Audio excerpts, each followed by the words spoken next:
পাশের গ্রামের শিব মন্দিরের আরতি সারতে ব্রাহ্মণের আজ একটু বেশিই দেরি হয়ে যায়। তাই ব্রাহ্মণ দ্রুতগতিতে বাড়ির পথে এগিয়ে যায়। ব্রাহ্মণের পরিবারে কেউ ছিল না, আর ব্রাহ্মণ ছিল একজন ধার্মিক মানুষ। বাড়িতে এখনো সন্ধ্যা পড়েনি, তাই সে দুহাত জোর করে সন্ধ্যামায় সন্ধ্যামায় বলতে বলতে বাড়ির পথে রওনা দেয়। সে এতই মগ্ন ছিল যে পথের ধারে দাঁড়িয়ে থাকা বাঘটিকেও সে লক্ষ্য করেনি। ব্রাহ্মণ বলে কি সন্ধ্যামাই? সে আবার কে? সে কি আমার থেকেও শক্তিশালী? সন্ধ্যামাই সন্ধ্যামাই সন্ধ্যামাই।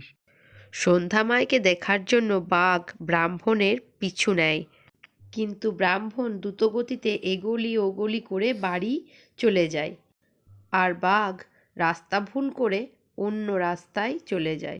ব্রাহ্মণকে খুঁজে না পাওয়ায় বাঘ ভাবে সন্ধ্যামাই বোধহয় তাকে রাস্তা ভুলিয়ে দিয়েছে। তাই সে ভয়ে সামনে একটা গোয়ালে ঢুকে পড়ে।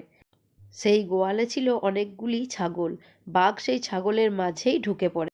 এদিকে একটা চোর সেখানেই আসছিল ছাগল চুরি করতে। আজ একটা বড় দেখে ছাগল নিয়ে যাব। চোর গোয়ালে ঢুকে অন্ধকারে কিছু না দেখতে পেয়ে হাতড়ে হাতড়ে বাঘকে ছাগল মনে করে বাঘের পিঠে চড়ে বসে। আর বাঘও সঙ্গে সঙ্গে ভাবে তাকে বুঝি সন্ধ্যামায় ধরেছে, তাই প্রাণপণে দৌড় মারে জঙ্গলের দিকে।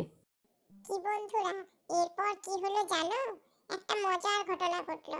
তোমরা যদি দেখতে চাও তাহলে এই চ্যানেলটিকে ঝটপট সাবস্ক্রাইব করে দাও, কারণ পরের পার্টটা আসছে।